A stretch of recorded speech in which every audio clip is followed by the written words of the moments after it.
Asyhadu an la ilaha illallah wahdahu la syarika lahu ta'ziman li sya'ni wa asyhadu anna Muhammadan abduhu wa rasuluhu da'ila ridwani. Allahumma shalli alaihi wa ala alihi wa ashabihi wa ikhwani. Para pemirsa, ikhwan dan akhwat yang dirahmati oleh Allah Subhanahu wa taala. Kita tahu bahwasanya kita sekarang sedang berada di zaman yang ada peledakan informasi ya, informasi sangat tersebar. Kemudian yang berbicara sangat banyak, masing-masing orang yu'jab bi ra'yihi, kagum dengan pendapatnya, sehingga tanpa ragu setiap ada yang di benaknya segera dia lontarkan, segera dia tuliskan agar dibaca oleh orang lain. Bahkan dia sedih kalau yang baca cuma sedikit ya, karena masing-masing kagum dengan pemikirannya. Dan itu berlaku pada setiap bidang ilmu, baik ilmu dunia termasuk juga bidang ilmu agama. Ya. Oleh karenanya banyak pembicara, terutama dalam bidang agama, yang terkadang memang dia berhak untuk berbicara dan banyak yang tidak berhak untuk berbicara. Yatazayyuna bi zayyil alim, bergaya, berlagak seperti lagaknya seorang alim, padahal banyak di antara mereka yang tidak menempuh pendidikan agama dengan selayaknya. Ini yang menjadikan kita perlu untuk memiliki filter untuk bisa memilah-milih, untuk bisa mengetahui mana yang benar dan mana yang keliru. Maka kita harus memiliki barometer ya. Kita harus selektif dalam mendengar informasi yang masuk kepada kita, baik kita kehendaki maupun tidak kita kehendaki. Di zaman dahulu, di zaman Rabi'ah, gurunya Imam Malik ya, rahimahullahu ta'ala ya, Imam Malik berkata, akhbarani rajulun, ada seorang menyampaikan kepadaku bahwasanya dia masuk ketemu dengan Rabi'ah bin Abdurrahman ya, kemudian dia mendapati fawajadahu yabki, dia mendapati Rabi'ah dalam kondisi menangis. Maka dia bertanya, ma yubkik, apa yang buat kau menangis wahai Rabi'ah? Am musibatun dakhalat alaika, apakah kau terkena musibah sehingga kau buat engkau menangis? Faqala la, tidak, aku menangis bukan karena musibah. Walakin istuftiya man la ilma lahu wa dhahara fil islami amrun azim, akan tapi ada orang yang diminta fatwa yang tidak punya ilmu, diminta fatwa ya, beredar di zaman tersebut ya, di zamannya Imam Malik ya, dan telah muncul perkara besar dalam Islam. Kemudian Rabi'ah berkata, wala ba'dhu man yuftiha huna ahaqqu bisijni minas surraq, sungguh sebagian orang yang berfatwa di sini lebih utama untuk dipenjara daripada para pencuri ya. Artinya dia merasa bahwasanya orang-orang yang hobi berbicara agama tanpa ilmu, tanpa dalil, ikut perasaannya, ikut akalnya, ya, ikut katanya dan katanya, dan berani berkomentar, berani menjawab, berani dan lain-lainnya berkaitan masalah agama, maka kata Imam Rabi'ah bahwasanya dia berhak untuk dipenjara daripada para pencuri. Kenapa? Karena pencuri melakukan kerusakan, tapi orang-orang ini kerusakannya lebih besar. Ya, kerusakan lebih besar karena berkaitan dengan masalah agama, masalah akhirat kaum muslimin ya. Dan kita tahu bahwasanya justru orang lebih berani berbicara masalah agama daripada masalah dunia ya. Tidak semua orang berani berbicara masalah fisika. Tidak semua orang berani berbicara masalah kimia. Tidak berani semua orang berbicara masalah medis ya. Tidak semua orang berani berbicara. Mereka nunggu ahlinya dan pakarnya. Tapi kalau sudah masalah agama, semua orang mau bicara. Semua orang mau bicara. Mau pakar enggak pakar, mereka hobi untuk berbicara ya, dan kagum dengan pendapatnya. Oleh karenanya di zaman seperti ini kita harus, terutama orang-orang awam, harus selektif, harus memiliki barometer untuk memilah-milih ya. Kalau dia dapati ada para dai ya yang mengajak manusia, masyarakat untuk kembali kepada Al-Qur'an dan Sunnah ya, maka itu insya Allah adalah para dai yang benar, karena Islam dibangun di atas Al-Quran dan Sunnah. Islam dibangun di atas Al-Quran dan Sunnah dengan dalil yang sahih. Tapi kalau dia mendapati ada sebagian dai yang menyuruh untuk meremehkan Al-Quran dan Sunnah, apa itu Al-Quran Sunnah? Apa itu hadis-hadis? Apa itu sah? Apa itu pemahaman salaf? Maka dia waspada. Ya. Karena sebenarnya orang-orang yang menyuruh untuk meninggalkan Al-Quran dan Sunnah, meninggalkan pemahaman para salafus saleh, mereka adalah orang-orang yang ingin mengikis Islam sedikit demi sedikit, ingin menjauhkan kaum muslimin dari sumber pendalilan yang benar. Maka pada kesempatan kali ini kita akan bahas sekitar 20 argumentasi yang keliru dalam beragama ya.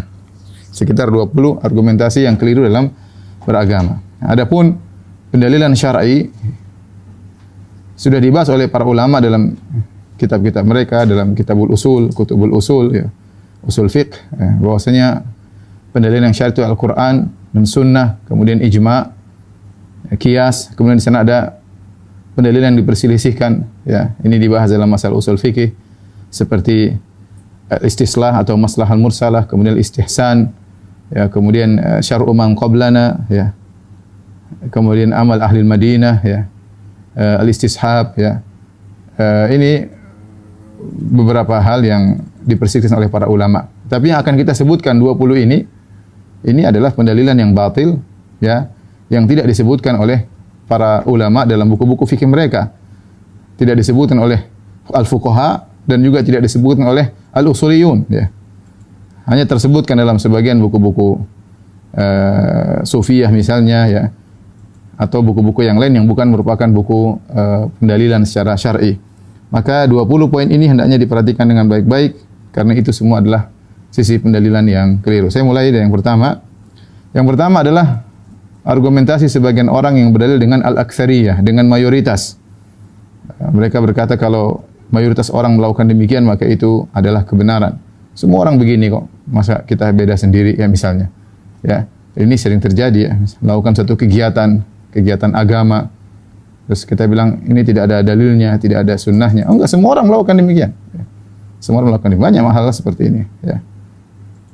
Dan tatkala sifat manusia yang lemah, mereka mudah terbawa dengan jumlah yang banyak. Mereka mudah terbawa dengan kondisi lingkungan yang semuanya melakukan demikian, maka dia akan mengalir bersama air yang mengalir. Susah untuk anti mainstream. Dan ini kenyataan yang dimiliki oleh manusia, sehingga mereka mudah untuk berdalil dengan perbuatan banyak orang. Padahal Allah Subhanahu wa taala berfirman, wa in tuti' aktsara man fil ardi yudhilluka an sabilillah iyattabi'una illa dhann. Kata Allah, iyattabi'una illa dhanna. Kata Allah Subhanahu wa taala, jika kau mengikuti mayoritas orang-orang di atas muka bumi, maka mereka akan menyesatkan engkau dari jalan Allah, ya. Yang mereka ikuti hanyalah persangkaan. Ini kenyataannya sekarang kalau kita bicara antara muslim dan non-muslim, jumlah non-muslim lebih banyak sekarang, ya. Kenyataannya. Makanya kata iblis, wala tajidu aktsarahum syakirin. Kau akan dapati, ya Allah, kata iblis, kebanyakan mereka tidak bersyukur. Ya. Kebanyakan mereka tidak bersyukur. Oleh karenanya, bahkan dalam banyak ayat Al-Qur'an, Allah mencela pendapat mayoritas, ya. Oleh karenanya kebenaran bukan diukur dengan mayoritas atau minoritas. Bisa jadi kebenaran bersama mayoritas dan bisa jadi kebenaran bersama minoritas. Jadi dia bukan dalil yang merajihkan, menguatkan. Maka seorang berdalil dengan mayoritas dalam hal ini adalah kekeliruan, apalagi mayoritas orang awam. Mayoritas orang awam. Bahkan kalau kita buka buku-buku usul, tidak ada disebutkan metode pentarjihan kalau ada khilaf maka ambil pendapat mayoritas, enggak ada, ya. Enggak ada, ya. Mereka mungkin di masa salaf kalau disebutkan bahwasanya perkataan ini kebanyakan para sahabat, ya mungkin hanya sebagian sahabat yang menyelisih, itu mungkin. Tapi kalau kita berdalil dengan mayoritas orang awam misalnya, ya, maka ini bukan dalil, ya. Bahkan tidak ada dalam buku-buku fikih kemudian ini pendapat yang benar, ini pendapat jumhur ulama, ya. Itu bukan sisi pentarjih, penguatan pendapat dengan cara yang benar. Oleh karenanya disebutkan bagaimana sebagian nabi mereka berdakwah yang ikut mereka hanya sedikit, bahkan di antara mereka ada yang cuma 2 orang, ada 1 orang, bahkan wan nabiyya wa laisa ma'u ahad. Ada seorang nabi yang tidak punya pengikut sama sekali. Kita lihat bagaimana kisah Nabi Ibrahim alaihissalam. Ketika berdakwah dia sendirian, semua satu negeri, satu negara semua musuhinya. Kemudian bahkan sang raja kemudian ingin bakarnya, bahkan ayahnya pun musuhinya. Kita lihat Ashabul Kahfi. Ya, Ashabul Kahfi yang jumlah masih innahum fityatun amanu bi rabbihim. Mereka cuma sekitar 7 orang, sementara satu negeri semuanya di atas kebatilan. Oleh karenanya tidak boleh seorang berdalil dengan al-aktsariyah, kebanyakan orang. Kalau kita lihat kebanyakan orang tidak pakai jilbab, kebanyakan orang buka aurat. Semua mau jadikan dalil enggak bisa, ya. Kebanyakan orang dengar musik, ya. Kebanyakan orang maksiat banyak, ya. Maksiat banyak dilakukan oleh banyak orang, ya. Oleh karenanya di antara pendalil yang keliru adalah berdalil dengan banyak orang, ya. Makanya kalau kita ingin merajihkan bukan dengan banyak orang, tapi lihat dalil, ada dalilnya atau tidak. Ini yang pertama. Yang kedua adalah berdalil dengan mimpi, ya, berdalil dengan mimpi, ya, atau menafsirkan dengan mimpi, atau bermimpi ketemu Nabi sallallahu alaihi wasallam, ya. Ini semua bukan metode pendalilan. Dalam buku usul fikih manapun tidak ada bahwasanya kita mau membangun suatu pendalilan dengan mimpi, enggak ada, ya. Ya, mimpi itu hanya sekedar istiqnas, penguat. Kalau sudah ada pembahasan, sudah ada dalilnya, kemudian sekedar menguatkan dengan mimpi itu boleh, tapi menjadikan mimpi sebagai dalil untuk pembenaran atau kemudian untuk menimbulkan suatu ibadah yang baru, maka ini tidak ada disebutkan dalam buku-buku fikih sama sekali. Hal ini kenapa? Karena mimpi itu ada sebagaimana disebutkan ada 3 macam. Ar-ru'ya salas. Mimpi itu ada 3, namanya hadithun nafs, ada namanya takhwifus syaitan, dan ada busyra min Allah. Mimpi ada 3, bisa jadi pembicaraan hadithun nafs, yaitu orang ketika belum tidur ngobrol, kemudian obrolannya dibawa dalam mimpi, dan itu sering terjadi, ya. Dia bicara tentang suatu bisnis atau apa, atau dia mungkin diskusi dengan kawannya tentang masalah agama, kemudian terbawa dalam mimpi. Itu namanya hadithun nafs, ya. Pembicaraan jiwa yang dibicarakan tatkala masih sadar kemudian terbawa dalam mimpi. Yang kedua, dan ini bukan dalil sama sekali. Yang kedua misalnya takhwifus syaitan, syaitan menggoda. Syaitan menggoda manusia lewat di alam nyata maupun dalam alam mimpi, menakut-nakuti, membuat sedih dan yang lainnya. Ya, syaitan bisa menggoda. Atau yang ketiga, busyra min Allah, adalah kabar gembira dari Allah Subhanahu wa taala. Kalaupun kita bisa pastikan mimpi yang kita mimpi ini berkaitan dengan masalah fikih yang sedang kita bahas, misalnya ini kabar gembira dari Allah Subhanahu wa taala, maka itu juga butuh penafsiran. Karena kebanyakan mimpi datang bukan dalam plek begitu, tapi butuh penafsiran sebagaimana dalam hadis-hadis. Sebagaimana kisah Nabi Yusuf alaihissalam ketika menafsirkan mimpi sang raja. Jadi bukan plek sesuatu yang datang, tapi perlu ditafsirkan. Seperti sab'a baqaratin simanin ya'kuluhunna sab'un ijaf. Ada 7 sapi gemuk dimakan oleh 7 sapi kurus. Ini kan butuh mimpi. Seperti Nabi SAW bermimpi melihat Umar bin Khattab kemudian izarnya sampai di bawah mata kaki. Ya, ini perlu tafsir, ya, yang menunjukkan bahwasanya imannya kuat misalnya, ya. Dan dalam hadis-hadis demikian, bukan mimpi pelak sebagaimana yang dilihat dalam mimpi itu yang terjadi, bukan demikian. Kebanyakan mimpi hanyalah isyarat-isyarat yang perlu ditafsirkan. Ini semakin melemahkan mimpi dijadikan dalil. Kemudian tafsiran tersebut terkadang benar, terkadang salah. Oleh karena dalam hadis yang diriwayatkan Imam Al-Bukhari, ada seorang datang kepada Rasulullah sallallahu alaihi wasallam kemudian berkata, ya, inni ra'aitu lailata fil manam. Ya, dia mengatakan, ya Rasulullah, saya bermimpi tadi malam, mimpiku begini. Ya, maka kemudian Abu Bakar berkata, ya Rasulullah, wallahi la tada'anni fa'aburaha. Ya Rasulullah, biarkan aku tafsirkan mimpinya. Jadi kata Abu Bakar, dia ingin menafsirkan mimpi orang tersebut. Kemudian Abu Bakar pun menafsirkan mimpi tersebut, ya. Maka apa kata Abu Bakar setelah itu? Ya Rasulullah, asabtu am akhta'tu? Saya menafsirkan mimpi orang tersebut, ya Rasulullah, saya benar atau salah? Kata Nabi SAW, asabta ba'dhan wa akhta'ta ba'dhan. Kau benar sebagian dan kau salah sebagian. Bayangkan, ini yang menafsirkan Abu Bakar radhiyallahu taala anhu saja bisa benar sebagian, bisa salah sebagian, apalagi selain Abu Bakar radhiyallahu taala anhu.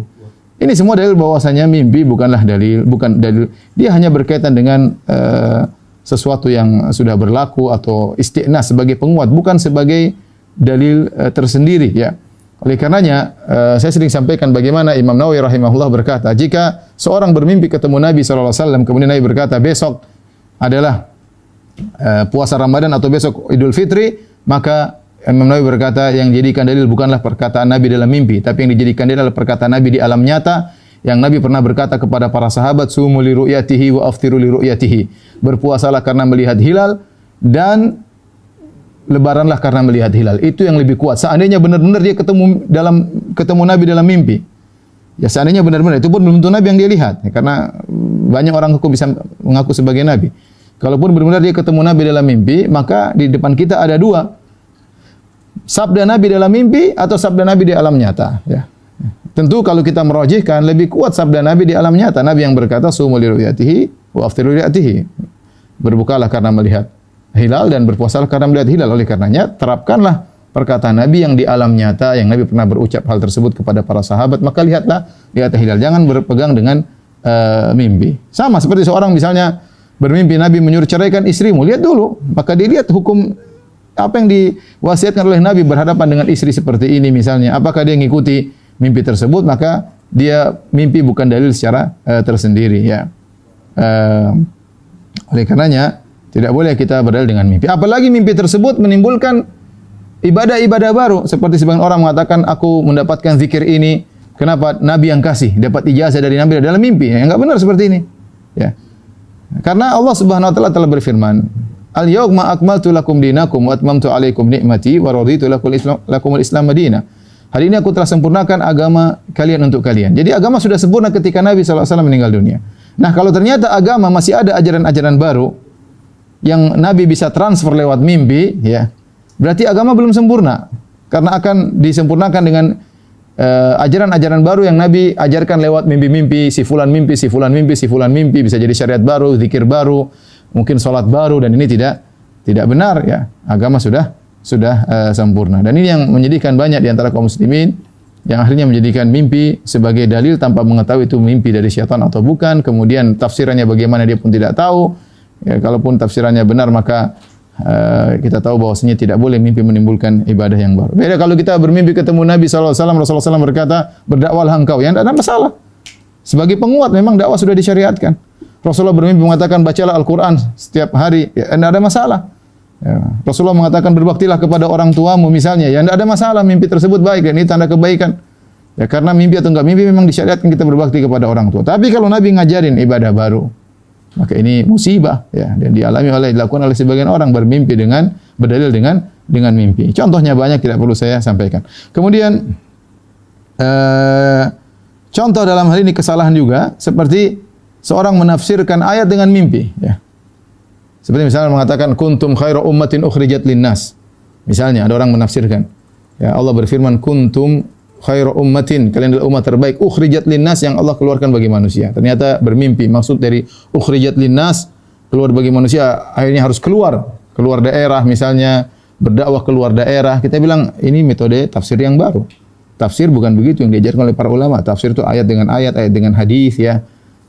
Kemudian ayat dengan perkataan para salaf, kemudian tafsir dengan secara bahasa, ya. Adapun tafsir dengan mimpi, maka ini enggak ada ceritanya.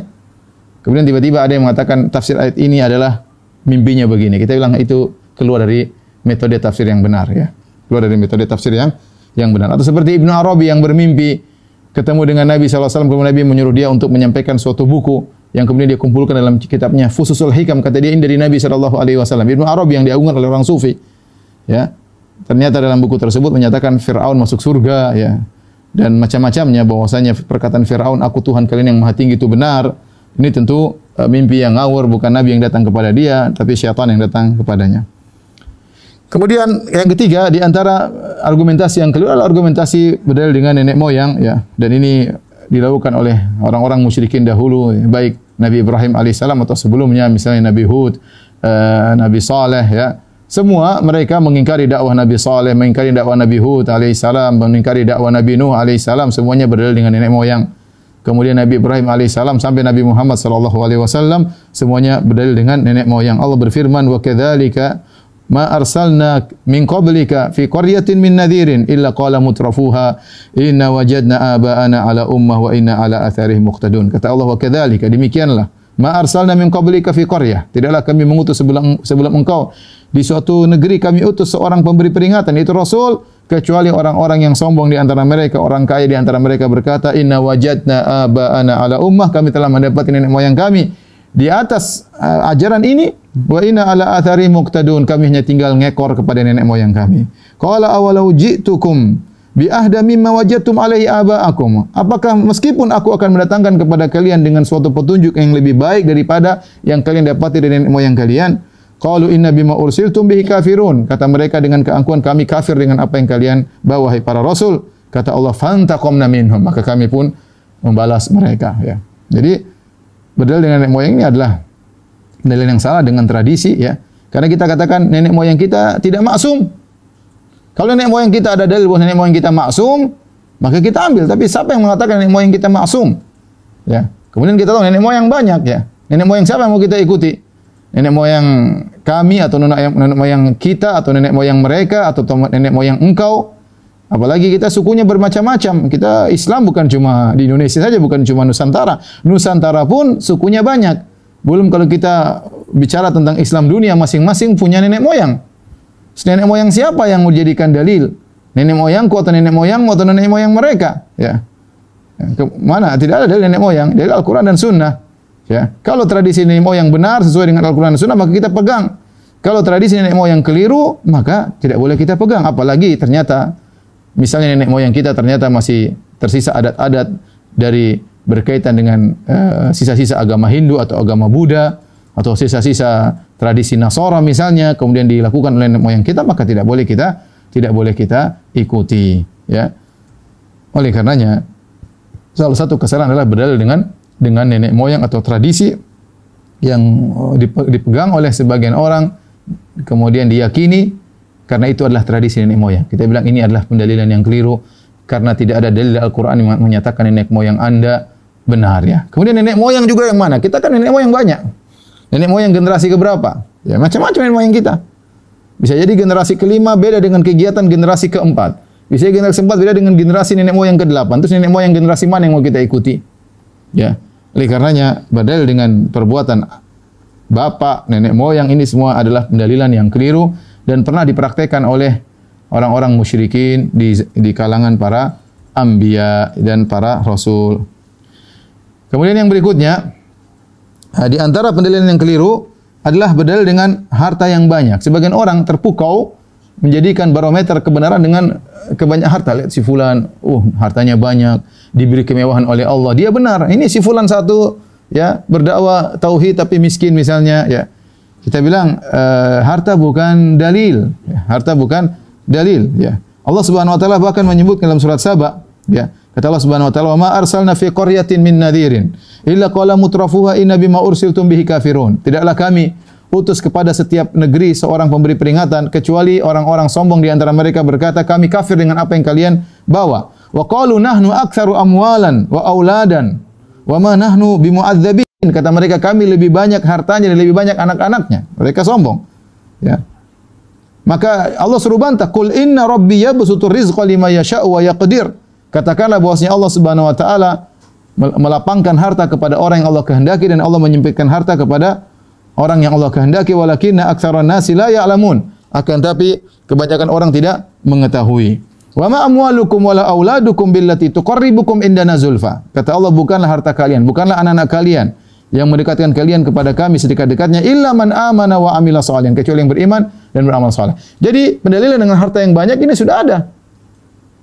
Dan ini berturut-temurun, setiap mereka berdalil, orang-orang para pengikut Rasul yang mereka orang-orang kafir di zaman para Rasul, mereka berdalil dengan harta mereka banyak, ya. Maka sebagaimana sampai zaman Nabi Nuh alaihissalam, ya, mereka juga mengatakan kepada Nuh, kalau kau ingin kami beriman, itu yang miskin-miskin usir, ya, usir, disuruh usir. Sama mereka datang di zaman Nabi sallallahu alaihi wasallam, pembesar-pembesar Quraisy, mereka katakan kepada Nabi sallallahu alaihi wasallam, ya Muhammad, kalau kau ingin kami beriman, pergi, tinggalkan yang miskin-miskin tersebut.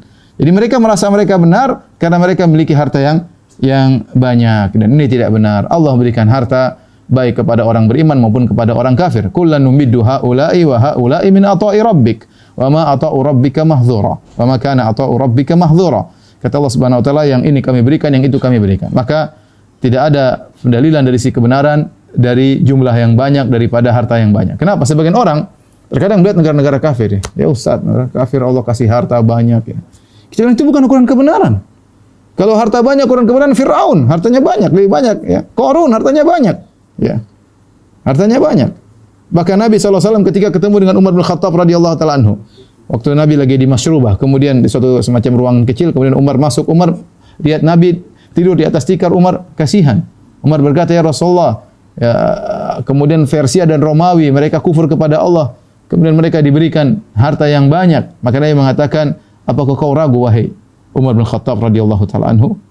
Ya, mereka itulah ujjilat thayyibatum fil hayatid dunya. Mereka adalah orang-orang yang kebaikan mereka disegerakan di dunia dan di akhirat tidak diberikan.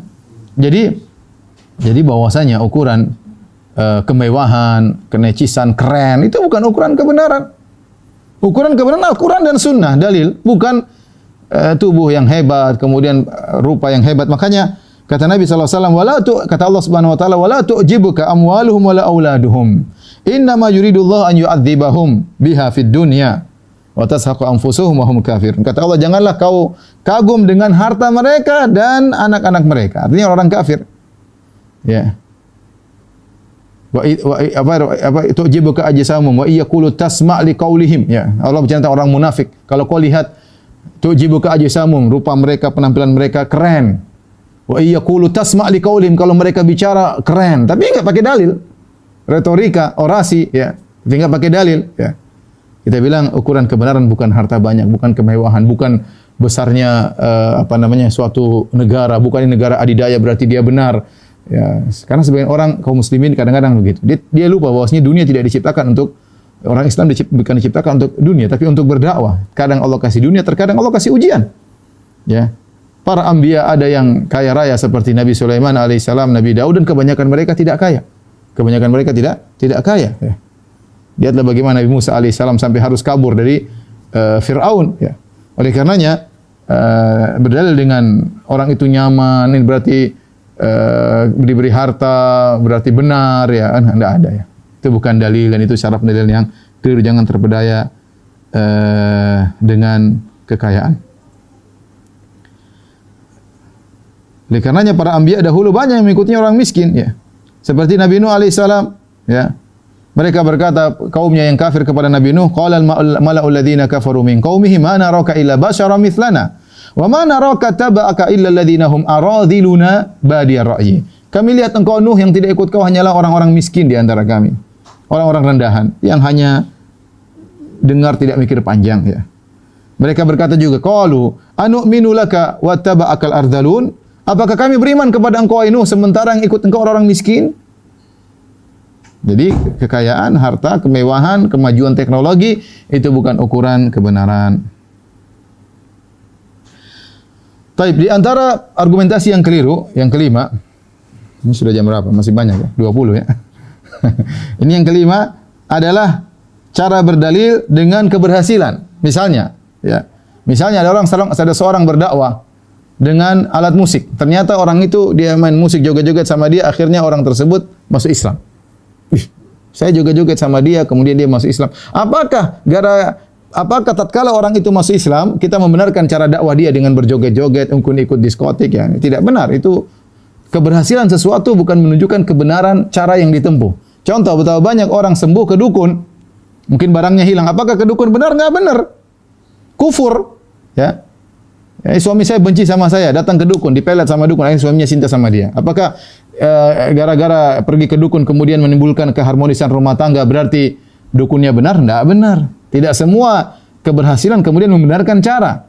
Ada orang mungkin berobat dengan makanan haram, dengan babi, mungkin dengan khamar, berobat dengan cara-cara haram. Ya, apakah kemudian menjadikan haram tersebut menjadi halal? Jawabannya tidak. Jadi terkadang orang terpedaya di sini. Benar, dengan cara begitu banyak orang dapat hidayah, ya. Dan ini dilakukan oleh sebagian orang. Mereka cerita dengan cerita bohong. Cerita sini, cerita sana. Orang tertarik, orang menangis. Dengan cerita-cerita bohong ini, akhirnya orang malah terenyuh. Ini enggak benar. Dahulu ada orang-orang berdosa atas nama Nabi SAW. Maka diingatkan, wahai jangan berdosa dengan nama atas nama Nabi SAW. Nabi bersabda, man kadzaba alayya muta'ammidan falyatabawa maq'adahu minan nar. Barang siapa berdosa namaku, siapkan kapalingnya di neraka. Kata mereka, kami tidak berdusta atas nama Nabi SAW, tapi kami berdusta demi Nabi SAW. Kami berdusta demi Nabi SAW. Ya. Jadi orang malas ke masjid, mereka bikin hadis-hadis palsu tentang keutamaan ke masjid misalnya. Ya, niatnya baik, ya, untuk agar orang semangat beribadah. Tapi apakah cara tersebut benar? Jawabannya salah meskipun berhasil. Meskipun berhasil, ya. Misalnya ada seorang kemudian dia berdakwah di depan orang-orang kafir, kemudian menafsirkan ayat dengan cara pikiran dia, dengan teknologi dia kait-kaitkan dengan teknologi, dia kaitan dengan sains. Ternyata enggak ada hubungan tersebut dengan sains. Kemudian dia paksa-paksakan supaya orang beriman. Meskipun orang itu beriman, kita bilang tidak benar.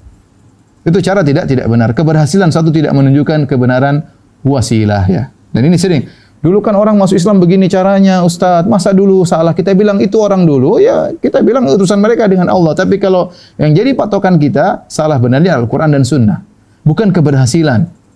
Ya, bukan keberhasilan. Ya, ini perlu kita perhatikan karena berhasilnya seorang ya, bukan berarti cara dia benar. Enggak ada orang kemudian masuk ke diskotik, kemudian ikut disko, ikut joget-joget, ikut nyanyi-nyanyi, akhirnya sebagian PSK misalnya masuk Islam atau sadar, ya kita bilang enggak benar cara seperti itu. Allah tidak mewajibkan engkau untuk mendakwah dengan cara seperti itu, ya. Itu tidak adalah cara yang keliru. Mungkin seorang berdakwah dengan misalnya pakai alat musik, kemudian bikin konser, akhirnya orang ingat tentang akhirat misalnya, ya. Kita bilang meskipun yang hadir banyak itu bukan cara yang benar. Orang mungkin kemudian berdakwah dengan break dance dan kemudian dengan kita bilang keberhasilan meskipun yang ikut kamu banyak, meskipun tadinya mereka penjahat jadi orang baik, itu tidak menunjukkan caramu benar. Allah tidak membanding engkau di luar lebih daripada itu. Ya. Oleh karenanya dalam satu hadis tatkala disebutkan ada seorang ya berdakwah dengan Al-Qur'an dan Sunnah, orang tidak mendengar, berdakwah dengan Al-Qur'an orang tidak ikut. Maka dia pun buat satu perkara yang baru agar orang ikut, maka dikatakan iyyakum wa mabtada', hati-hatilah kalian dengan bid'ah yang dia lakukan dalam rangka untuk menarik manusia.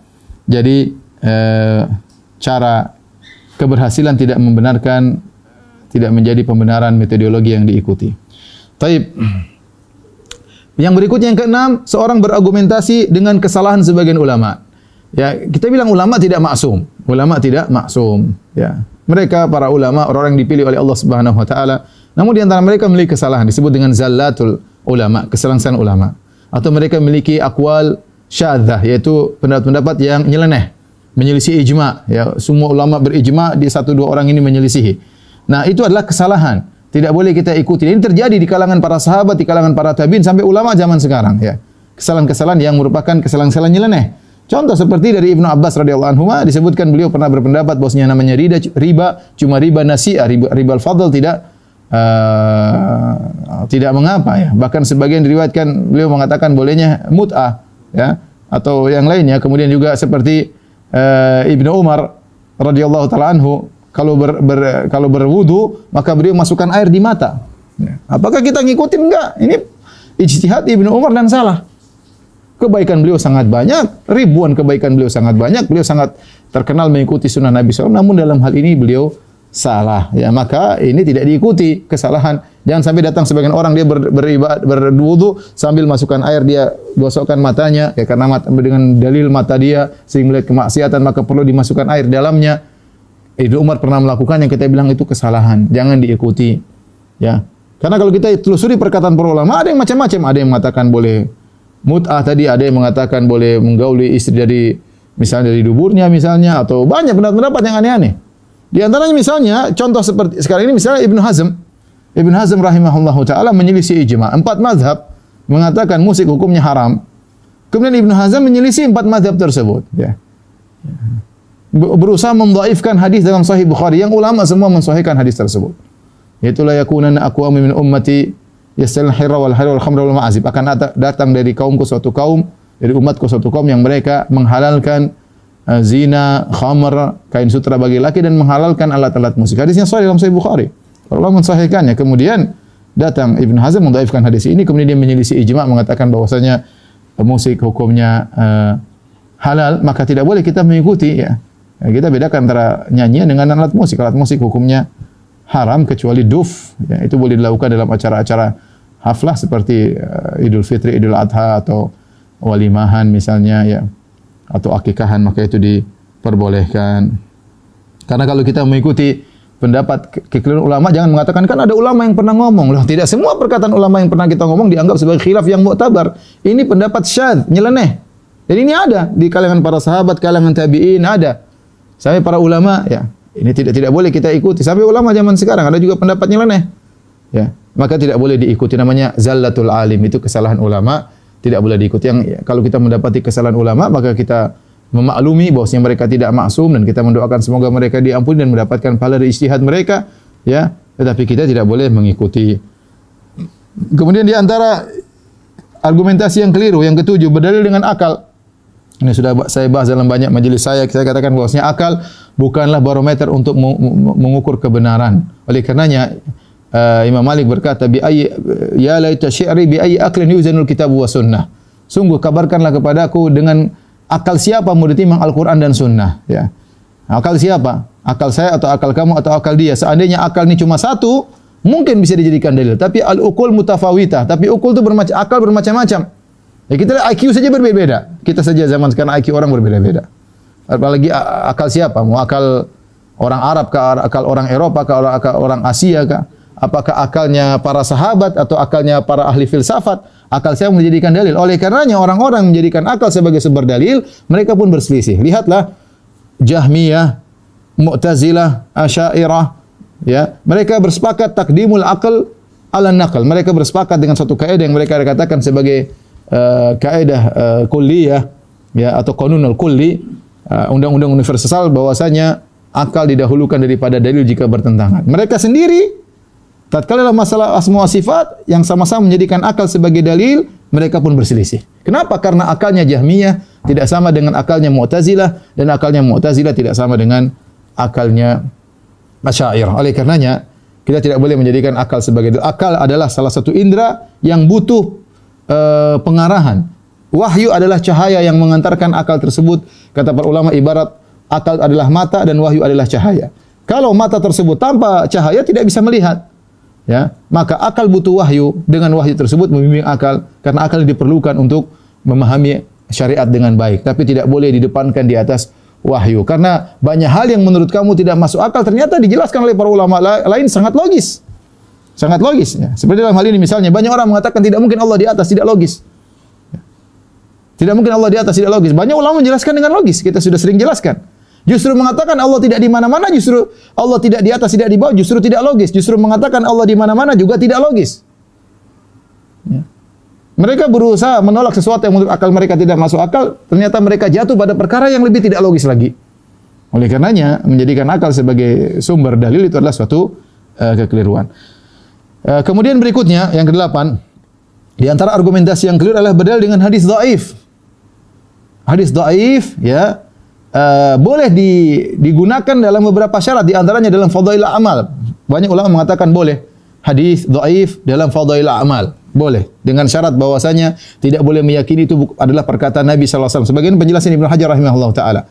Tidak boleh meyakini perkataan Nabi sallallahu alaihi wasallam. Yang kedua, amalnya sudah ada. Ya, misalnya salat duha, amalnya sudah ada di sahih. Kemudian datang dari hadis dhaif menjelaskan tentang keutamaan salat duha. Misalnya salat di masjid, banyak hadisnya tentang keutamaan salat di masjid. Kemudian datang hadis dhaif tentang keutamaan salat di masjid. Maka ini boleh disampaikan dengan syarat tadi tidak boleh meyakini dari Nabi sallallahu alaihi wasallam. Kemudian hadisnya tidak boleh dhaif jiddan, tidak boleh sangat dhaif, tapi kedhaifannya lemah. Kemudian sudah ada amal yang sudah ada tinggal pahalanya saja yang dhaif. Kemudian tidak boleh disebarkan karena orang-orang awam nanti menyangka ini adalah hadis Nabi sallallahu alaihi wasallam tanpa dijelaskan. Jadi kalau para ulama ingin menjelaskan tentang hadis dhaif, mereka mengatakan ruwiya, diriwayatkan. Ala sigat tamrid untuk menjelaskan bahwasanya ini hadisnya dhaif, atau dikatakan untuk mengisyaratkan bahwasanya hadisnya dhaif. Adapun menjadikan hadis dhaif sebagai suatu amalan baru, maka tidak boleh. Tidak boleh. Apalagi hadisnya mungkar, apalagi hadisnya maudhu'. Ternyata hadis tersebut bukan cuma dijadikan sebagai amal baru, bahkan sebagai akidah baru. Seperti orang-orang meyakini adanya Nur Muhammad. Bahwasanya Allah sudah alam semesta diciptakan oleh Nur Muhammad. Nur Muhammad sudah ada sejak zaman Nabi Adam alaihissalam. Hadis-hadis palsu yang berkaitan dengan ini. Ya. Laulaka ma khalaqtul aflaq. Ya Muhammad, kalau bukan karena engkau, aku tidak ciptakan langit dan bumi. Hadis palsu. Untuk menimbulkan suatu akidah, ini tidak boleh. Ya. Ini tidak boleh dibenarkan. Apalagi untuk dijadikan akidah. Jadi saya perlu sampaikan bahwasanya tidak boleh kita menjadikan hadis dhaif atau apalagi hadis palsu untuk dijadikan sebagai sumber pendalilan, argumentasi. Tadi hadis dhaif boleh diamalkan, tadi saya katakan syaratnya fadil amal. Terus ulama mengatakan juga, para ulama yatasahalun, bermudah-mudah dalam hadis dhaif kalau berkaitan dengan sirah Nabi sallallahu alaihi wasallam. Sirah Nabi, kalau kita berdasarkan hadis-hadis yang sahih saja, maka ada rangkaian yang terputus, ada mata rantai yang terputus. Tapi bukan pada intinya. Maka ada hadis dhaif menjelaskan, ya, tetapi dhaifnya tidak terlalu parah, menggabungkan dua mata rantai yang terputus, maka ini dibolehkan kata para ulama, ya, dalam masalah sirah misalnya. Ya, intinya, adapun untuk menimbulkan satu hukum baru, ya, atau apalagi keyakinan baru, maka ini tidak diperbolehkan. Apalagi hadisnya hadis palsu, ya. Apalagi Nabi mengatakan, man kadzaba alayya muta'ammidan falyatabawa maq'adahu minan nar. Barang siapa yang berdusta atas nama aku, siapkan kaplingnya di neraka jahanam. Yang ke-9, berdalil dengan si fulan adalah wali. Sering, si fulan adalah wali. Terus kenapa? Sebagian masyarakat menyangka namanya wali maksum, tidak mungkin salah. Sehingga semua yang dikerjakan oleh wali tersebut benar. Nah, si fulan sudah dianggap wali, dia mau begini, dia mau begitu, dianggap benar. Dan ini adalah kekeliruan. Kita bilang bukan persyaratan wali harus maksum.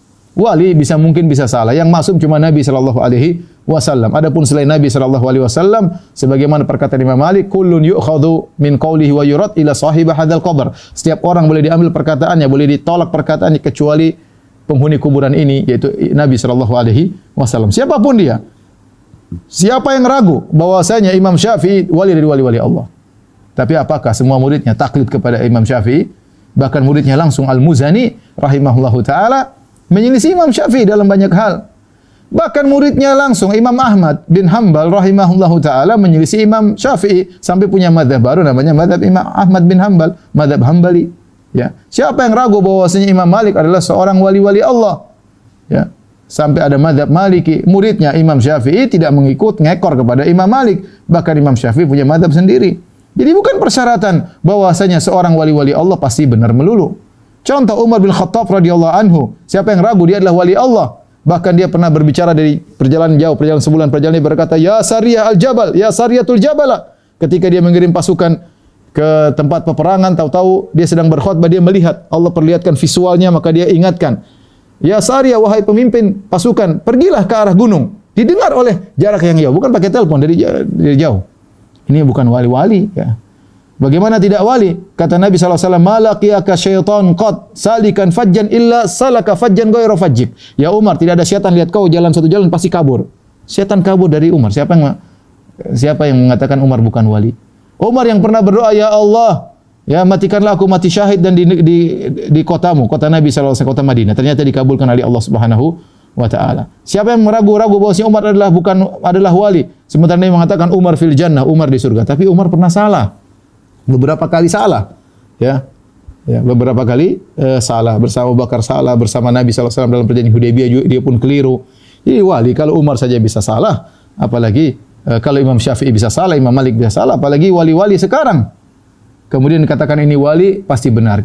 Pernyataan wali pasti benar itu adalah kesalahan. Maka tidak boleh kita berdalil seorang disebut wali kemudian apa yang dilakukan benar semua. Itu tidak benar. Itu adalah argumentasi yang keliru karena wali tidak harus benar selalu. Kemudian di antaranya yang ke-10 adalah berdalil dengan perkataan falasifah, ya. Sebagian orang, ya, tatkala masalah asma wa sifat, mereka berdalil dengan perkataan orang-orang ahli filsafat, Aristoteles, kemudian Plato, ya. Kemudian dianggap perkataan ahli-ahli filsafat tersebut suatu kepastian hukum yang absolut. Ya, dan ini tidak benar, ya. Kemudian akhirnya dalil-dalil yang datang yang menyelisih absolut yang mereka yakini tersebut harus ditakwil, harus dipalingkan, harus ditolak, ya, dengan berbagai macam metode mereka. Kita bilang yang menyatakan bahwasanya teori-teori dari ahli filsafat seperti Aristoteles maupun Plato itu adalah suatu absolut, ya, adalah suatu qat'iyat yang pasti benar, itu siapa yang mengatakan demikian? Ya, itu adalah perkara yang tidak dibenarkan, ya. Kita bilang yang benar adalah Al-Quran dan Sunnah, dan akal harus tunduk kepada Al-Quran dan Sunnah. Oleh karena kita dapati sangat menjadikan sebagian ulama tatkala mereka berbicara tentang masalah agama, terkadang mereka berdalil dengan perkataan Aristoteles. Lalu Aristoteles adalah seorang yang kafir. Dia bukan Yahudi, bukan Nasrani, bukan Muslim, penyembah Yunani, enggak tahu apa yang dia sembah, ya. Bagaimana kemudian perkataannya dijadikan dalil, bahkan dikedepankan daripada Al-Quran dan Sunnah. Yang ke-11, ya. Berdalil dengan istilah, dengan nama-nama, istilah-istilah syar'i, padahal hakikatnya tidak syar'i, dan ini juga banyak laris di orang awam, dikatakan ini kan begini, ini kan begini, pakai istilah-istilah syar'i. Contoh, ya, menamakan pengoboman sana sini dengan nama jihad. Ini jihad, gimana jihad? Ngebom sana, ngebom sini, ya. Kantor polisi dibom, orang-orang Islam dibom, bom di saat lagi Jumatan dibom, ya. Orang tidak bersalah, orang-orang kafir tidak bersalah dibom, ya. Apakah demikian, ya? Dengan atas nama jihad, jihad dari mana seperti ini, ya? Kemudian bom di sekitar Masjid Nabawi, ini jihad dari mana, ya? Dinamakan jihad tapi ternyata bukan jihad. Terpedaya seorang dengan nama. Dan inilah oleh karenanya dahulu iblis ketika ingin menggoda Adam, iblis menamakan pohon yang dilarang oleh Allah dengan syajaratul khuldi. Hal adulluka ala syajaratil khuldi wa mulki la yabla. Wahai Adam, mau kau tunjukkan kepada engkau dengan pohon keabadian. Allah tidak menamakan pohon tersebut pohon keabadian. Iblis menamakan pohon keabadian dengan nama penipuan untuk menarik Adam dan Hawa, akhirnya mereka makan. Dan ini dilakukan oleh sebagian orang, mereka menamakan sesuatu yang tidak syar'i dengan syar'i. Contoh menamakan dengan jihad, pengeboman, pembunuhan, terorisme dinamakan dengan jihad. Contoh bunga bank, mereka bilang bunga riba, mereka namakan bagi hasil. Padahal kalau kita periksa ternyata bukan mudharabah, justru ini adalah riba. Ya. Contoh ketundukan kepada imam-imam batil, imam-imam bahlul, imam mereka mengatakan baiat. Baiat apa baiat? Baiat itu istilah syar'i, harus ada syarat-syaratnya. Kemudian mereka membaiat seorang imam, kemudian yang tidak masuk dalam kelompoknya dianggap kafir. Ya. Contoh mereka menamakan keharaman musyrik, mereka menamakan musik Islami. Nanti ada musik Islami, nanti ada joget Islami. Ya, subhanallah. Ya. Apa nanti ada semua di label-label dengan nama Islami. Apakah menjadi argumen untuk melegalkan apa yang mereka lakukan? Jawabannya tidak. Maka al-ibrah bil haqa'iq, ya, yang menjadi hakikat adalah hakikat, yang menjadi patokan adalah hakikat, bukan nama, ya, bukan label, bukan nama, tapi yang jadi patokan adalah hakikat sesuatu. Maka jangan terpedaya dengan label-label yang dipasang oleh sebagian orang. Kemudian berikutnya yang ke-12, berdalil dengan kebenaran seorang dengan dia terselamatkan dalam suatu kejadian. Misalnya ada seorang, dia menyeru kepada kemungkaran, atau dia menyeru kepada kebid'ahan, atau dia menyeru kepada keyakinan yang salah. Kemudian terjadi gempa, dia selamat. Terus orang bilang, berarti dia benar selama ini. Kalau dia salah harusnya dia mati juga, dia benar. Kita bilang tidak bisa demikian. Betapa banyak orang kafir yang kemudian terkena musibah, ada yang selamat. Apakah kemudian berarti akidah dia benar? Ya, Nasrani, kemudian atau agama-agama Buddha, Hindu dan yang lain selamat dalam kejadian tersebut, berarti dia benar. Kita bilang dalil jelas Al-Quran dan Sunnah. Allah terkadang menyelamatkan orang kafir, terkadang dalam Al-Quran Allah sebutkan, ya, wa idza raqibu fil fulki da Allah mukhlishin lahuddin falamma najahum, ya. Kalau mereka berlabuh di lautan, kemudian mereka ditimpa dengan ombak yang besar, mereka berdoa kepada Allah, selamatkan mereka. Bukan berarti kemudian keyakinan syirik mereka benar. Ya, idza hum yusyrikun, tatkala Allah selamatkan mereka kembali berbuat apa? Kesyirikan. Ya, sebagaimana Allah memberi kesehatan kepada orang-orang kafir, ya. Karena itu berkaitan dengan rububiyah Allah. Allah sebagai Tuhan, Allah memberi makan kepada mereka, beri kehidupan kepada mereka. Namun bukan berarti seorang kafir sehat, kemudian kokoh, jago loncat, mungkin ada gempa dia bisa kabur, kemudian dikatakan dia benar. Ya, jadi maksud saya selamatnya seseorang dari suatu musibah bukan berarti dia benar, ya. Seperti ada kejadian di sebagian lokasi, ya, terjadi kebakaran. Mereka mengatakan nih gara-gara ada foto Kiai Fulan, maka toko ini tidak terbakar, ya. Ternyata banyak toko-toko lain ada fotonya juga kebakar, ya. Maka jangan jadikan bahwasanya tidak terbakarnya toko ini gara-gara ada foto si Fulan, ya. Akhirnya syirik dengan bertabarruk dengan foto kiai mereka. Jadi karena sebagian orang terpedaya dengan seperti ini, Islam berarti dia benar. Ya, kita bilang enggak. Allah selamatkan dia. Ada kebenaran mungkin, ada kesalahan, tidak ada yang maksum. Ya, apakah seorang terselamatkan dari musibah kemudian menjadi maksum? Jawabannya tentu tidak. Semua ditimbang dengan Al-Quran dan Sunnah. Kemudian di antara argumentasi yang keliru adalah mencampurkan kebenaran dengan kebatilan agar laris. Ya, ini yang sering dilakukan oleh sebagian orang. Contoh, ya, berdakwah dengan musik, ya. Berdakwah dengan musik, ya. Ya. Tentunya orang jadi senang, ya. Kalau musik nyanyi saja mungkin tidak ada yang terima, tapi kalau dicampur dengan dakwah orang baru terima. Ini adalah mencampur antara kebatilan dengan kebenaran. Kata Allah, wala talbisul haqqa bil batil wa taktumul haqqa wa antum ta'lamun. Jangan kalian mencampur adukan antara kebenaran dan kebatilan, dan kalian menyembunyikan kebenaran padahal kalian mengetahui. Maka seorang kalau ingin mengukur kebenaran atau ingin menyampaikan kebenaran, maka sampaikanlah kebenaran secara murni. Jangan dicampur adukan dengan kebatilan. Karena sebagian ahlul bidah, mereka tatkala melariskan dakwah mereka dengan cara mencampurkan antara kebenaran dengan yang dibumbui dengan kebatilan, atau kebatilan yang dibumbui dengan kebenaran agar laris, ya. Kemudian di antara sisi pendalilan yang keliru adalah berdalil dengan imam-imam madhab, seperti mengatakan ini Imam Syafi'i rahimahullah mengatakan demikian. Kita bilang iya, Imam Syafi'i rahimahullah ta'ala seorang alim yang besar, tapi dia tidak maksum. Bukan berarti kalau Imam Syafi'i berkata demikian, berarti semuanya salah. Yang menyelisih Imam Syafi'i sudah salah. Tidak. Imam Syafi'i rahimahullah tidak pernah mengajarkan demikian. Tidak ada seorang imam madzhab pun mengajarkan untuk taklid. Ya. Saya sering sampaikan kenyataannya Imam Malik adalah gurunya Imam Syafi'i. Namun Imam Syafi'i tidak pernah bertaklid kepada Imam Malik sehingga mengekori Imam Malik dalam segala perkataannya. Kenyataannya Imam Syafi'i punya murid namanya Imam Ahmad. Dan Imam Ahmad tidak pernah mengekori Imam Syafi'i dalam segala hal. Imam Syafi'i punya guru namanya Muhammad bin Hasan Asy-Syaibani. Tapi Imam Syafi'i tidak pernah ngekor kepada Muhammad bin Hasan Asy-Syaibani dalam segala hal. Bahkan masing-masing punya mazhab sendiri.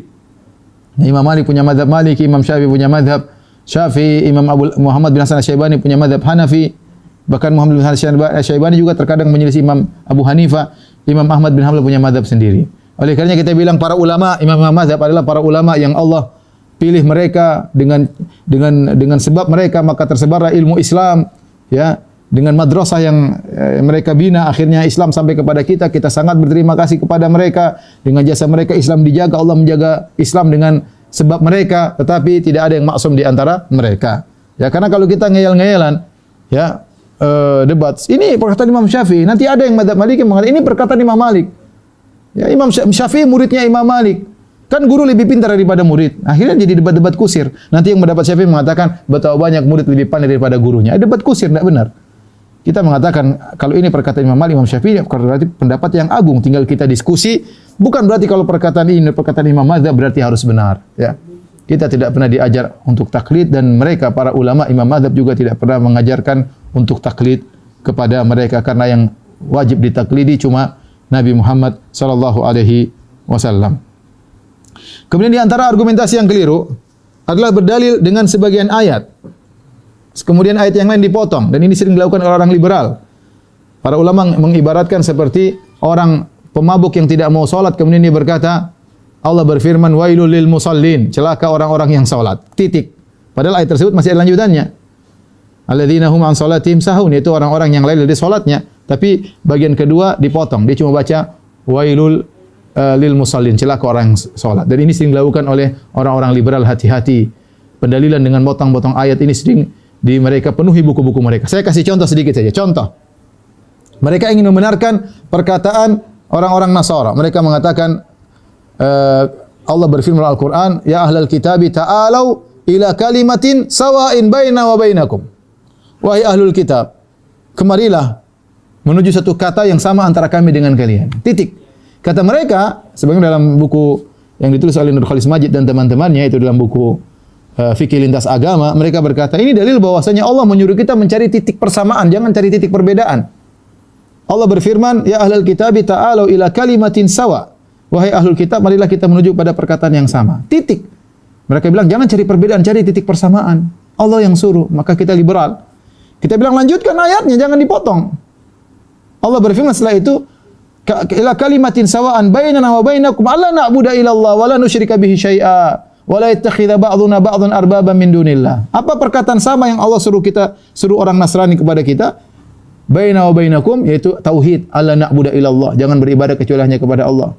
Wala nusyrika bihi syai'a, jangan berbuat syirik kepada Allah. Jangan sebagian yang lain mengangkat sebagian lain sebagai sembahan-sembahan selain Allah. Lihat. Mereka potong sebagian ayat kemudian mereka hantam semua dalil dengan potongan ayat. Sama seperti tadi dalilnya orang mabuk yang tidak mau salat. Kenapa kau tidak salat? Wailul lil musallin, Allah berfirman celaka orang-orang yang salat. Loh. Lanjutannya kan ada. Yang bagaimana yang celaka?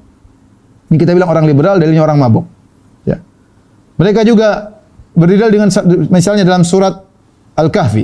Mereka mengatakan tidak boleh kita maksa orang untuk beragama. Masing-masing semuanya benar. Kata Allah, falyakfur, barang siapa yang berkehendak silakan kafir, barang siapa yang berkehendak falyu'min. Ya. Barang siapa yang berkehendak silakan kafir, barang siapa yang berkehendak silakan beriman. Titik kata mereka, ya. Wa qulil haqqu min rabbikum, faman syaa'a falyu'min wa man syaa'a falyakfur. Sungguhnya kebenaran dari Allah Subhanahu wa taala, barang siapa berkehendak silakan kafir, barang siapa berkehendak silakan kufur. Titik. Kalau gitu sudah, kita enggak usah dakwah-dakwah, sudah masing-masing, sudah benar. Allah kasih kebebasan. Dan hak asasi yang paling kuat adalah hak asasi berakidah, kata mereka. Mereka coba kita bilang lanjutkan ayatnya, jangan dipotong. Apa kelanjutan ayatnya? Inna a'tadna lidz-zalimina lil kafirina, ya, lidzalimina naran ahata bihim suradiquha. Lanjutkan ayatnya. Sungguhnya kami siapkan bagi orang-orang zalim, orang-orang kafir, api neraka yang nyalapinya meliputi mereka seluruhnya. Ya. Nah, kalau dilanjutkan kita tahu bahwasanya Allah itu mengatakan faman syaa'a falyu'min wa man syaa'a falyakfur, barang siapa ingin silakan beriman, silakan kufur. Itu adalah namanya ancaman. Ya. Itu ancaman. Seperti firman Allah, "I'malu ma syi'tum." Lakukan yang kalian kehendaki. Bukan Allah bebaskan, tapi itu ancaman, ya. Ancaman dari Allah, namanya perintah untuk tahdid, untuk ancaman. Ini uslub dalam metode tafsir. Dan ini kebiasaan orang liberal. Contoh lagi, mereka berdalil dengan misalnya Nabi Sulaiman. Kata mereka Nabi Sulaiman alaihissalam menyebarkan rahmat kepada semua. Bahkan lihatlah bagaimana surat yang ditulis oleh Nabi Sulaiman kepada Ratu Bilqis. Innahu min Sulaiman wa innahu bismillahirrahmanirrahim. Ini disebutkan oleh seperti tokoh mereka. Saya tidak ingin sebut namanya karena masih hidup, ya. Tapi intinya disebut dalam buku mereka, ditulis Nabi Sulaiman menyebarkan rahmat. Tidak suka dengan seperti teroris-teroris yang ada. Mereka duduk Islam dengan teroris. Ya, tidak ada paksa-paksaan. Lihat kata Nabi Sulaiman kepada Ratu Bilqis, innahu min Sulaiman, sungguhnya dari Sulaiman. Innahu bismillahirrahmanirrahim, sungguhnya dari dengan nama Allah yang Maha Pengasih lagi Maha Penyayang. Titik. Kita bilang lanjutkan ayatnya. Apa isi suratnya Nabi Sulaiman? Allah ta'alu alayya wa atuni muslimin. Ternyata isinya Nabi Sulaiman suratnya apa? Bismillahirrahmanirrahim, jangan sombong kepadaku, datang Islam. Dipotong sama orang liberal. Mereka tugas itu, mereka sok mengatakan mereka ilmiah, akademisi dan yang lainnya.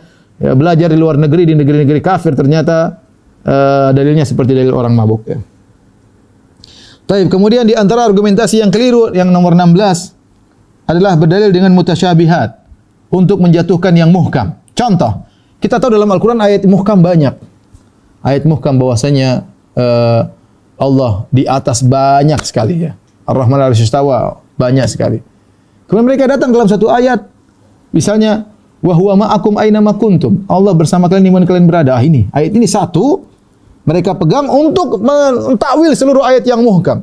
Aamintum man fis sama wa huwal qahiru fawqa ibadi. Allah di atas. Kalian merasa aman dari Allah yang berada di atas. Ya. Ilais adul kalimut thayyib. Allah kata-kata yang baik naik kepada Allah. Ya. Ya arujul malaikatu warruhu ilaihi. Malaikat naik kepada Allah Subhanahu wa taala. Banyak sekali Allah di atas. Kemudian mereka ngambil satu ayat mutasyabihat, ya. Wa huwa ma'akum aina ma kuntum. Allah bersama kalian di mana kalian berada. Ini ayat mutasyabihat diambil untuk membongkar semua ayat muhkamat. Dan ini cara pendalilan yang keliru. Seharusnya yang mutasyabihat yang tidak bisa dipahami dengan baik dikembalikan kepada yang jelas. Dikembalikan kepada ayat-ayat yang jelas, ya. Allah mengatakan huwallazi anzala 'alaikal kitaba minhu ayatun muhkamatun hunna ummul kitabi wa ukharu mutasyabihat. Fa ammal ladzina fi qulubihim zaygun fayattabi'una ma tashabaha minhu ibtighaal fitnati wa ibtighaa ta'wili. Allah telah menurunkan Al-Qur'an, benar kata Allah, di antaranya ada yang ayat-ayat yang muhkam yang jelas, itulah ummul kitab, itulah induk daripada Al-Qur'an. Wa ukharu mutasyabihat, di sana ada ayat yang mutasyabihat. Allah sengaja turunkan ada ayat yang jelas, ada ayat yang kurang jelas untuk menguji manusia.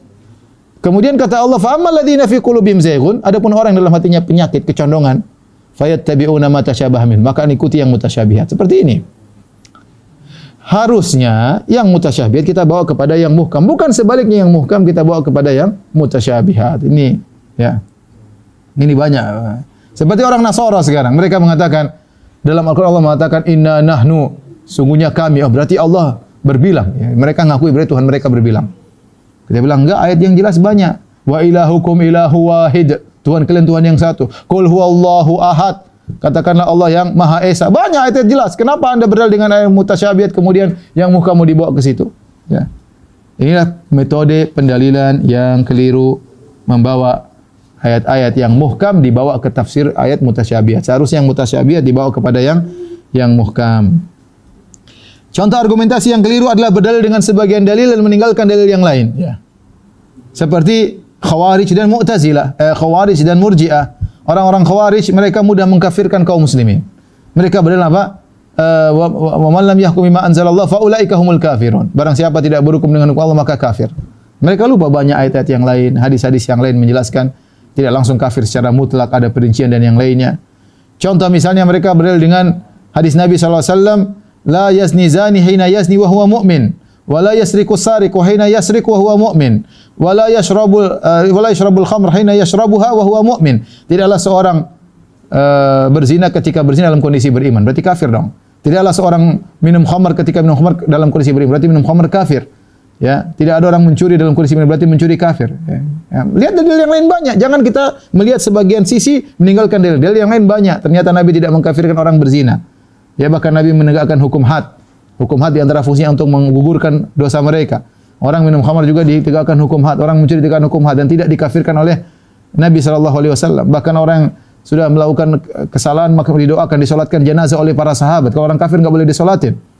Jadi hanya melihat sebagian sisi, lupa dengan yang lain. Sebagaimana dalam hadis yang lain, Nabi mengatakan dia mukmin. Wa in zana wa in sarak, meskipun dia berzina, meskipun dia mencuri, dia masih mukmin. Kemudian orang-orang Murji'ah mengatakan orang bermaksiat tidak mempengaruhi iman. Yang penting imannya tinggi meskipun bermaksiat. Kita bilang ini tidak benar. Harusnya digabungkan antara dalil yang satu dengan dalil yang lain. Jadi dalam memahami suatu pemahaman agama harus dilihat secara komprehensif dari segala sisi, baru kemudian dikompromikan. Bukan punya keyakinan dulu, baru kemudian mencari dalil yang cocok dengan keyakinannya. Kemudian di antara kesalahan yang ke-18 hanya berdalil hadis mutawatir, dan ini kesalahan dilakukan oleh orang-orang Mu'tazilah, diikuti oleh sebagian ahlul bidah yang lainnya. Mereka mengatakan kita dalam masalah akidah hanya berdalil hadis mutawatir. Ya, dan ini tidak benar, ini tidak pernah diajarkan oleh Nabi SAW dan para sahabatnya. Betapa banyak sahabat menyampaikan masalah akidah ya tidak mutawatir. Ya. Oleh karena Nabi SAW ketika mengutus Mu'adz ke negeri Yaman untuk berdakwah, Nabi utus Mu'adz sendirian. Mutawatir maksudnya apa? Maksudnya harus dibawa oleh 10 orang lebih. Baru bicara akidah harus dibawa oleh 10 orang lebih. Hadisnya harus diriwayatkan oleh 10 orang. Ini tidak benar. Ya, kita bilang hadis mutawatir dalam Islam cuma sedikit. Jadi ini bantahannya banyak. Cuma saya isyaratkan bahwa ini pendapat yang tidak benar. Ahlussunnah wal Jamaah tidak membedakan antara hadis mutawatir dan ahad kecuali dalam masalah tarjih. Adapun dalam masalah berdalil, ya maka hadis ahad sama dengan hadis mutawatir selama hadisnya sahih, maka dijadikan dalil dalam urusan akidah maupun dalam urusan ibadat ya. Dalam urusan akidah maupun dalam urusan ibadat, dan ini sudah kita bahas dalam pembahasan akidah. Tapi saya katakan inilah metode Mu'tazilah. Ini diikuti oleh orang-orang liberal ya. Dalam disertasi saya sebutkan mereka banyak menolak hadis-hadis, kata mereka ini hadis tidak mutawatir. Ya. Bukan cuma masalah akidah. Pokoknya perkara yang tidak sesuai dengan keyakinan mereka, hadisnya ahad, ini tidak bisa dipakai. Yang saya mau pakai hanya hadis mutawatir. Padahal hadis mutawatir cuma sedikit, entah 5% dalam hadis-hadis ini sampai atau tidak, Allah alam, sangat sedikit. Hadis mutawatir dibandingkan dengan hadis-hadis yang ahad. Yang ke-19 di antara argumentasi yang keliru adalah berdalil dengan pengalaman. Ya, pengalaman. Misalnya gimana? Misalnya seorang dikejar anjing, kemudian dia baca misalnya ayat kursi, kemudian anjing tidak bisa gigit dia. Dia bilang berarti doa supaya ini adalah ayat kursi. Kita bilang pengalaman Anda bukan berarti, bisa jadi sebab yang lain. Bisa jadi anjing ketika lihat Anda ternyata waduh, kurang gemuk jadi saya kabur aja misalnya. Banyak hal. Atau misalnya dia ternyata berdoa kepada Allah ayat kursi hanya sekedar untuk mengokohkan imannya. Artinya tidak bisa dijadikan dalil bosnya gara-gara pengalaman saya maka ini berhasil kemudian ini jadi syariat. Tidak bisa. Itu bukan pendalilan ya. Ya, nanti kita bilang dukun juga punya pengalaman, nenek moyang kita juga punya pengalaman. Orang-orang datang kuburan kita pengalaman kok kita berdoa di kuburan ternyata dikabulkan. Nah, terus gimana? Nanti orang Nasara pergi ke gereja, kita berdoa di gereja pengalaman dikabulkan lah jadi dalil. Ya, pengalaman bukan dalil ya. Kadang orang Allah mengabulkan bukan karena amal yang dilakukan, tapi sisi lain ada hatinya mungkin dia benar-benar benar-benar menghadap kepada Allah Subhanahu wa taala atau sebagai istidraj, banyak kemungkinan. Oleh karenanya pengalaman bukan dalil. Karena kalau kita berdalil pada pengalaman banyak sekali. Pengalamanku beda dengan pengalamanmu, ya. Maka dalil pengalaman bukanlah dalil untuk melegalkan suatu ibadah atau amalan tertentu. Yang terakhir yang bisa kita kumpulkan pada kesempatan ini adalah berdalil dengan di antara kesalahan berdalil ini pendapat orang tua, ya. Ini pendapat senior. Kita bilang bahwasanya tidak ada pentarjihan dengan sisi senioritas. Orang senior kita hormati, ya. Rasulullah SAW bersabda, al-barakah ma'a akabirikum. Keberkahan bersama orang-orang senior di antara kalian. Ya, para ulama menjelaskan senior di sini masalah dua. Senior dari sisi ilmu, meskipun dia umurnya tidak tua tapi dia ilmunya tinggi, maka dianggap dia senior, dianggap kibar dalam masalah ilmu. Atau senior dari senioritas dari sisi umur. Orang yang tua, mereka memiliki keberkahan. Kenapa? Meskipun mungkin ilmunya kurang, ya, tetapi dia punya banyak pengalaman. Ya. Dia lebih hikmah, lebih bijak dan macam-macam seperti itulah. Apalagi kalau dia ulama, ya. Apalagi kalau dia ulama, ya. Tetapi tidak bisa kita mentarjih suatu pendapat dengan mengatakan ini pendapat senior. Tidak ada dalam buku usul fikih manapun, enggak ada. Kita mencari buku usul fikih bahwasanya Ini pendapat lebih kuat. Kenapa? Imam Malik lebih tua daripada Imam Syafi'i. Berarti yang benar Imam Malik. Nggak ada seperti kalau begitu. Imam Syafi'i selalu kalah dong. Apalagi Imam Abu Hanifah dibandingkan dengan Imam Syafi'i. Imam Abu Hanifah wafat 150 Hijriah. Imam Syafi'i baru lahir tahun 150 Hijriah. Berarti kalau kita bandingkan Imam Syafi'i sama Imam Abu Hanifah selalu kalah Imam Syafi'i karena Imam Syafi'i, Imam Abu Hanifah meninggal di tahun tersebut, Imam Syafi'i baru lahir. Mana lebih senior ya Imam Abu Hanifah. Tapi nggak ada pentarjian seperti itu. Ya, tapi Nabi ketika mengatakan al-barakatu ma'a akabirikum, artinya keberkahan yaitu lazimi orang tua, ya, kita hormati mereka. Kata Nabi sallallahu alaihi wasallam, laisa minna man lam yuwaqqir kabirana wa la yarham saghiran. Bukan dari golongan kami yang tidak hormat kepada yang tua dan tidak sayang kepada yang muda. Dua-duanya, yang tua sayang kepada yang muda menghormati yang tua. Jangan kamu merendahkan. Kalaupun ada yang senior salah bukan berarti untuk direndahkan. Mereka lebih dahulu berjasa terhadap Islam, mereka lebih banyak salatnya daripada kita, mereka lebih dahulu beribadah kepada kita, mereka lebih dahulu merasakan pahitnya dalam nuntut ilmu dan dalam berdakwah dan yang lainnya, ya. Yang tua bisa salah, yang muda juga bisa salah. Jadi maksud saya kalau ada pun dalam masalah mentarjih, tidak boleh masalah lihat senioritas ya. Mana lebih bagus, laut atau sungai? Kita bilang yujad fil nahar ma la yujad fil bahr. Di sungai memang lebih kecil, laut lebih besar, tapi ada ikan-ikan di sungai yang tidak ada di laut. Jadi maksud saya kita menghormati orang tua ya, dan mereka biasanya bijak dan hikmah, tetapi tidak bisa dijadikan sebagai sisi pentarjian bahwasanya kalau tua berarti harus benar.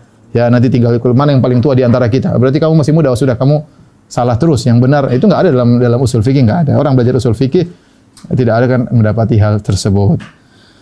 Inilah para ikhwan dan akhwat yang dirahmati Allah Subhanahu wa taala. Apa yang bisa kita sampaikan pada kesempatan kali ini tentang 20 argumentasi yang keliru dalam beragama. Semoga kita terhindar dari 20 argumentasi tersebut karena semuanya salah dan keliru. Kalau ada yang bertanya saya persilakan. Wallahu taala alam bisawab.